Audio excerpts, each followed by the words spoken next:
In the name of God, the gracious, the merciful.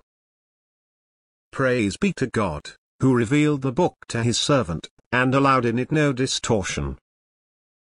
Valuable, to warn of severe punishment from himself, and to deliver good news to the believers who do righteous deeds, that they will have an excellent reward, in which they will abide forever. And to warn those who say, God has begotten a son. They have no knowledge of this, nor did their forefathers. Grave is the word that comes out of their mouths. They say nothing but a lie. Perhaps you may destroy yourself with grief, chasing after them, if they do not believe in this information. We made what is upon the earth an ornament for it, to test them as to which of them is best in conduct. And we will turn what is on it into barren waste. Did you know that the people of the cave and the inscription were of our wondrous signs? When the youths took shelter in the cave, they said, Our Lord, give us mercy from yourself, and bless our affair with guidance. Then we sealed their ears in the cave for a number of years. Then we awakened them to know which of the two groups could better calculate the length of their stay. We relate to you their story in truth. They were youths who believed in their Lord, and we increased them in guidance. And we strengthened their hearts, when they stood up and said, Our Lord is the Lord of the heavens and the earth.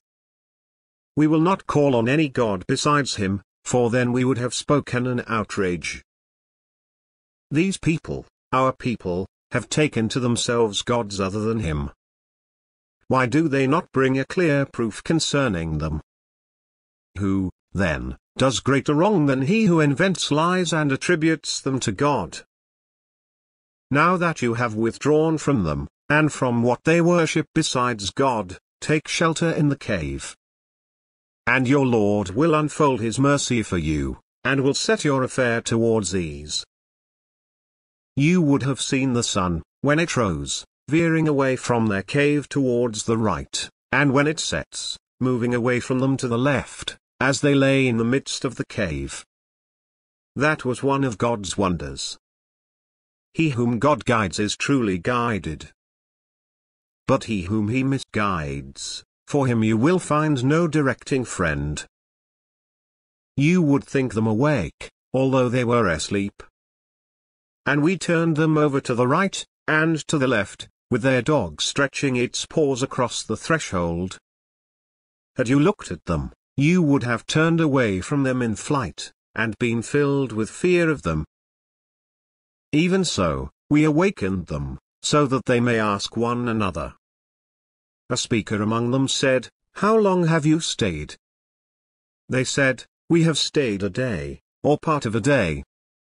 They said, Your Lord knows best how long you have stayed. Send one of you to the city, with this money of yours, and let him see which food is most suitable, and let him bring you some provision thereof.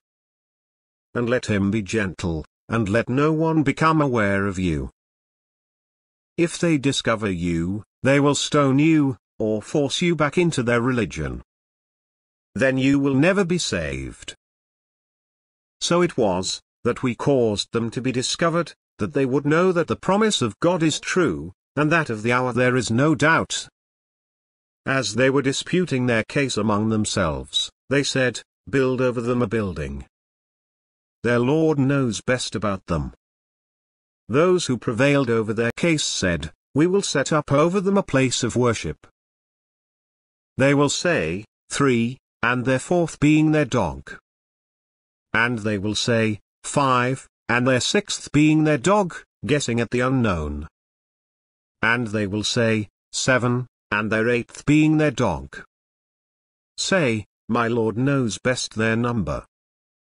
None knows them except a few. So do not argue concerning them except with an obvious argument, and do not consult any of them about them. And never say about anything, I will do that tomorrow, without saying, if God wills. And remember your Lord if you forget, and say, perhaps my Lord will guide me to nearer than this in integrity. And they stayed in their cave for 300 years, adding 9. Say, God knows best how long they stayed. His is the mystery of the heavens and the earth.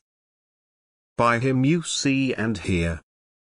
They have no guardian apart from him, and he shares his sovereignty with no one.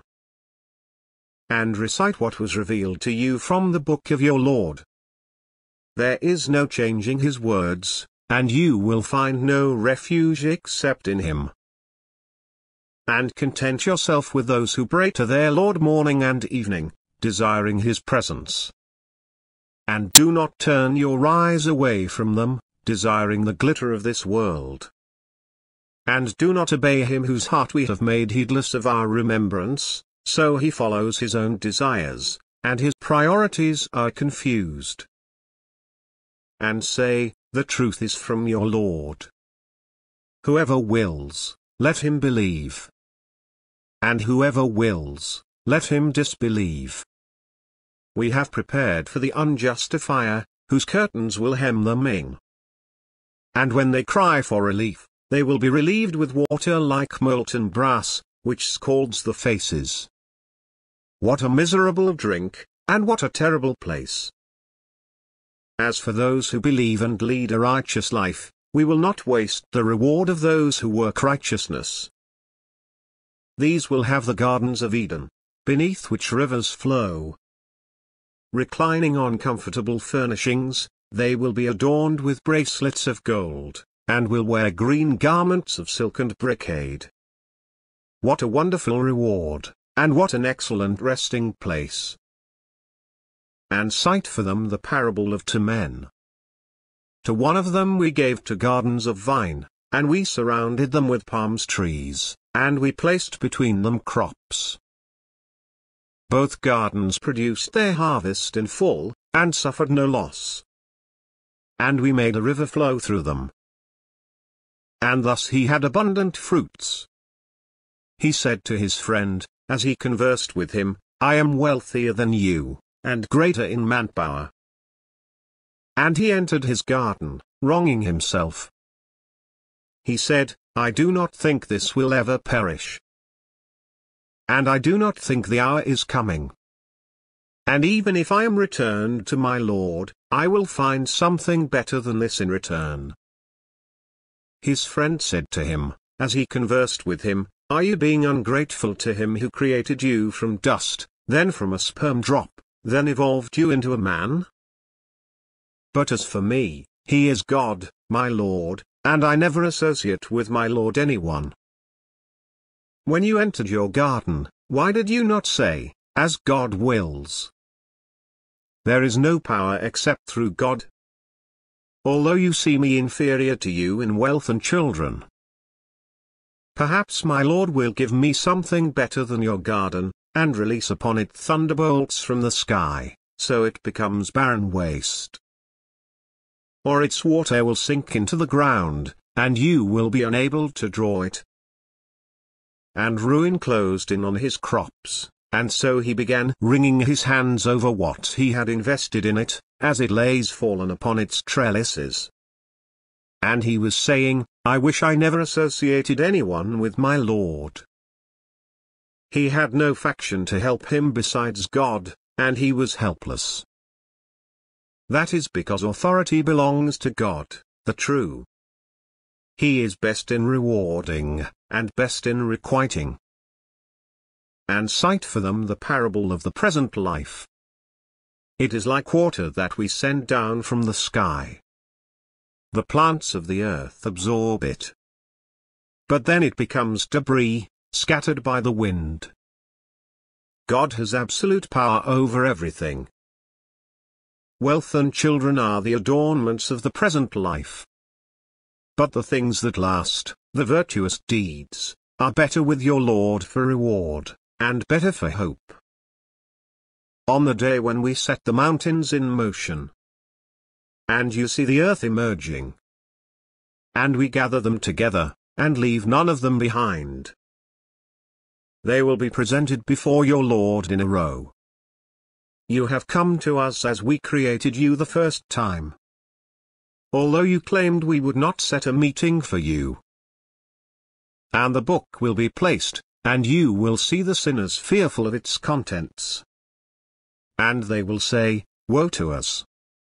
What is with this book that leaves nothing, small or big, but it has enumerated it? They will find everything they had done present. Your Lord does not wrong anyone. We said to the angels, Bow down to Adam. So they bowed down, except for Satan. He was of the jinn, and he defied the command of his Lord. Will you take him and his offspring as lords instead of me, when they are an enemy to you? Evil is the exchange for the wrongdoers. I did not call them to witness the creation of the heavens and the earth, nor their own creation.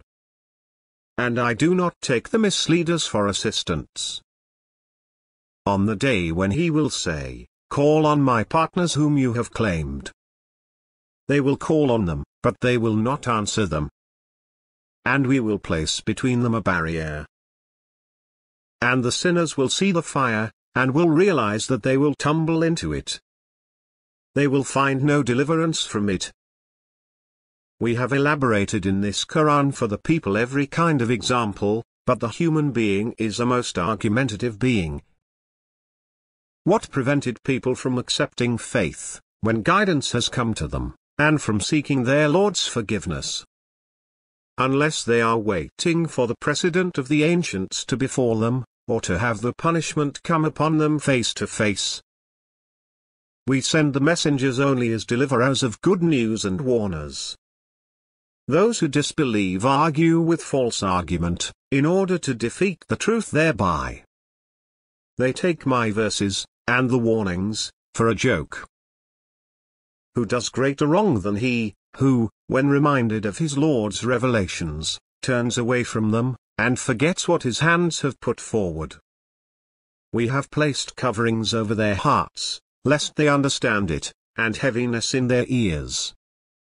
And if you call them to guidance, they will not be guided, ever. Your Lord is the forgiver, possessor of mercy. Were he to call them to account for what they have earned, he would have hastened the punishment for them. But they have an appointment from which they will find no escape. And these towns, we destroyed them when they committed injustices, and we set for their destruction an appointed time. Recall when Moses said to his servant, I will not give up until I reach the junction of the two rivers, even if it takes me years. Then, when they reached the junction between them, they forgot about their fish. It found its way into the river, slipping away.